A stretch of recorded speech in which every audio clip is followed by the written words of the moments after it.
Bonjour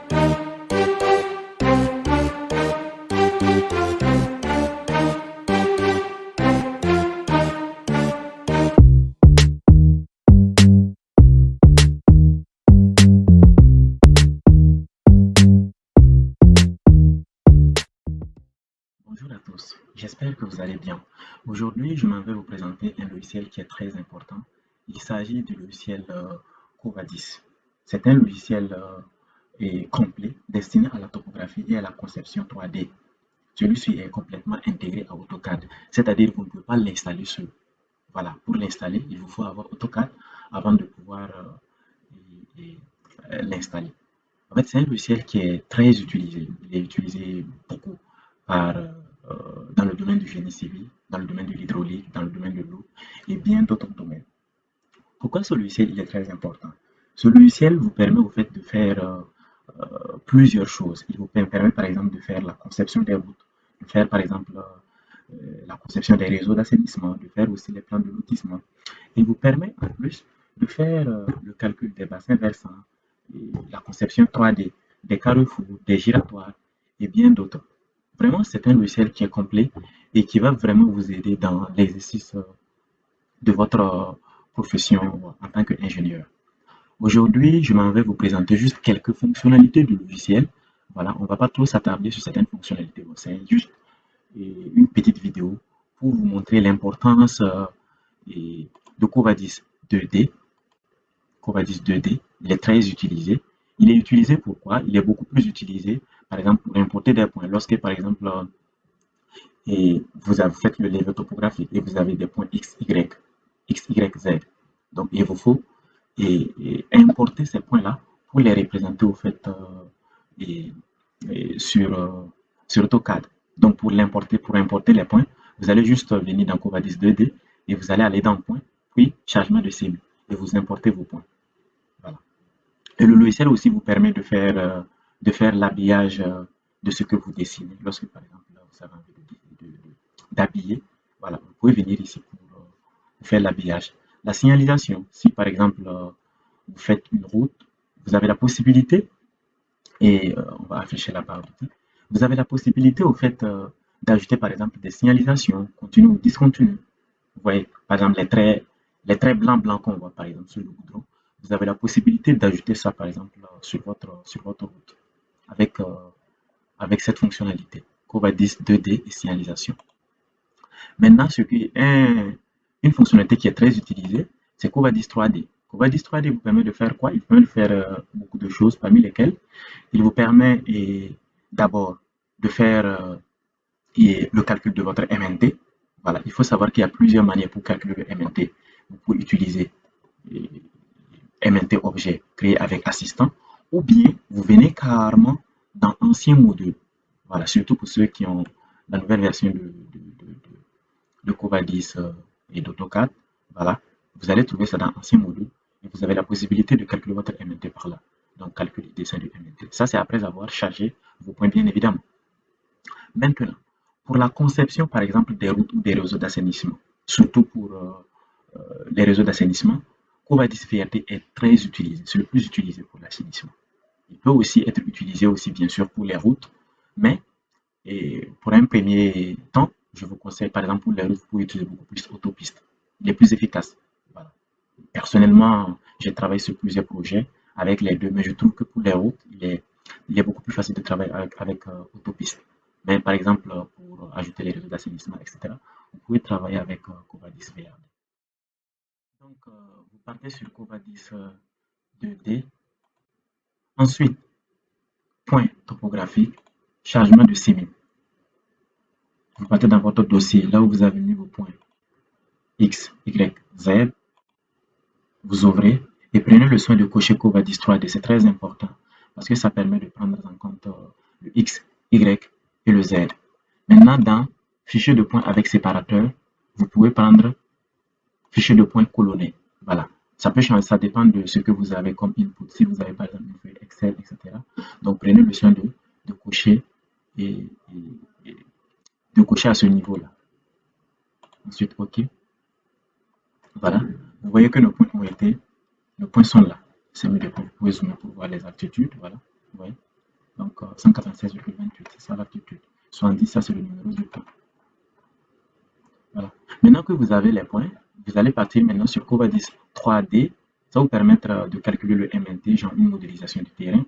Donc, on va créer avec assistant. Je le disais tantôt, vous avez la possibilité de créer avec ancien module calcul MNT, puis ça. Vous avez la possibilité aussi de calculer avec ça. Voilà, c'est plus pratique. Donc, suivant, suivant, vous ne changez rien. Voilà. Terminé, suivant. Voilà. Filtrage planimétrique, périmètre, etc. Aucun, c'est bon. Suivant. Ici, on vous demande altitude minimale des points. On vous propose ça. Altitude maximale des points, on vous donne ça. Et on vous dit ignorer les points et soumettre d'altitude nulle. Voilà, ça veut dire les points avec z égale à 0, il faut les ignorer. C'est bon, vous cochez. Suivant. Suivant. Et terminé. Voilà. Vous enregistrez ça sur votre dossier de travail. Moi, j'ai mis ça dans projet, présentation Covadis. Donc, vous enregistrez dans votre dossier. Voilà, ça c'est un peu, on vous envoie le rapport. Voilà, vous pouvez le lire à tête reposée. Ensuite, donc, vous voyez, vous avez modélisé votre terrain. Donc, pour chaque point, pour n'importe quel point de cette zone, vous pouvez avoir son X, Y et son Z. C'est très pratique. Maintenant que nous avons calculé le MNT, nous allons maintenant voir, je vais vous montrer comment vous pouvez calculer aussi. Bon, vous pouvez, disons, ajouter les courbes de niveau à votre MNT. Voilà. Il y aura des projets où vous allez avoir besoin des courbes de niveau. Par exemple, pour faire une route, il est plus conseillé de suivre une courbe. Vous voyez, pour ne pas que la pente soit très grande. Vous allez peut-être être amené à suivre, pour ne pas qu'il y ait trop de dénivelé, vous allez suivre une courbe de niveau pour ne pas traverser plusieurs courbes de niveau. Parce que quand vous traversez une courbe de niveau, ça veut dire que l'altitude augmente ou ça diminue. Vous voyez. Donc, pour ça, vous pouvez venir sur Covadis 3D toujours, courbe de niveau, automatique, vous pouvez l'ajouter. On vous demande de sélectionner le contour. Vous faites juste, vous cliquez sur la zone, puis vous faites enfin. Donc, on vous propose les pas. Voilà, vous pouvez modifier bien sûr les pas qui sont là. Voilà, ordre 1, ordre 2. Vous pouvez essayer de les modifier, mais vous pouvez laisser ça comme ça. Vous faites OK. Voilà. Remarquez bien qu'il y a d'autres traits qui sont ajoutés. Donc, je vais essayer de cacher le calque pour que vous puissiez bien voir ça. Voilà. Vous voyez bien que les courbes de niveau sont là. Les courbes de niveau sont là. Mais remarquez bien que les courbes de niveau ne sont pas cotées. Voilà. Les courbes de niveau, il n'y a pas de. Leurs altitudes ne sont pas notées. Et vous pouvez le faire. Voilà. Donc, n'ayez pas peur. Donc, vous avez la possibilité de faire une cotation de ces courbes de niveau là. Donc, vous venez juste sur courbe de niveau. Ensuite, vous venez sur cotation. OK. Ensuite, on vous demande de sélectionner les objets. Donc, vous pouvez faire ça pour tout sélectionner en même temps. Faire ça. Et vous sélectionnez tout en même temps pour faire entrer. Vous pouvez maintenant zoomer pour regarder. Vous voyez que les points ont été bien cotés. 201, 200. Voilà, vous voyez. Les points ont été bien cotés. Centrez ça. Voilà. Donc, c'est bon. Maintenant que vous avez calculé votre MNT, vous avez fait la cotation, c'est bon. Donc, vous pouvez maintenant commencer votre projet linéaire. Donc, qu'est-ce qu'on fait? On part sur. Nous allons utiliser Autopiste pour cette démonstration pour vous montrer comment on fait le profil en long, et le profil en plan et le profil en long. Donc, ici, Autopiste, affichez la barre d'outils Autopiste, vous affichez ça et vous, gestion de projet, et vous créez votre nouveau projet que vous voulez faire. Donc, prenez le soin de cocher, utiliser les données internes du dessin. Voilà, prenez le soin parce que si vous ne cochez pas ça, il ne va pas prendre en compte au niveau du profil en long, vous n'allez pas pouvoir le faire. Parce qu'au fait, le profil en long terrain ne sera pas pris en compte, terrain naturel. Pourtant, nous, on a besoin de représenter le profil en long terrain. Donc, prenez le soin de cocher ça. C'est très important. Voilà. Ensuite, vous faites valider. Voilà. Maintenant, vous pouvez créer votre profil en long. Donc, votre axe en plan, plutôt, on va faire l'axe en plan avant de faire le profil en long. Donc, axe en plan, donc vous faites créer.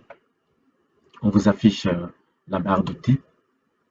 Axe, je vais l'appeler axe en plan. Vous faites créer. Ensuite, voilà, vous voyez que la barre d'outils axe en plan est activée automatiquement. Donc, vous avez la possibilité d'utiliser des lignes, d'utiliser des arcs. Vous avez la possibilité d'utiliser plusieurs éléments pour pouvoir représenter votre axe en plan. Donc, pour ce projet, on va juste prendre ça direct. On va essayer de... Voilà. Voici mon axe en plan. Voilà, que j'ai tracé. Et j'ai envie de tracer le profil en long terrain et de cet axe en plan. D'abord, il faut tabuler. Donc, on revient là. Donc, tabuler l'axe. On vous demande les pas. Voilà, vous pouvez mettre sommet. Maintenant, l'intervalle, vous pouvez mettre par exemple 10. Ça dépend de votre zone d'intérêt. Si par exemple, vous avez votre axe et que vous voulez qu'à chaque 10 mètres, on puisse couper pour faire un profil en travers là-bas, ça dépend de ce que vous voulez comme profil en travers. Si vous voulez beaucoup de profils en travers, vous pouvez choisir un pas de temps qui est un pas qui est très court. Mais si vous voulez des profils en travers du moins plutôt, qui sont écartés, vous pouvez peut-être choisir un pas qui est assez long. Donc, je prends par exemple 20 voilà, pour la démonstration et je fais OK.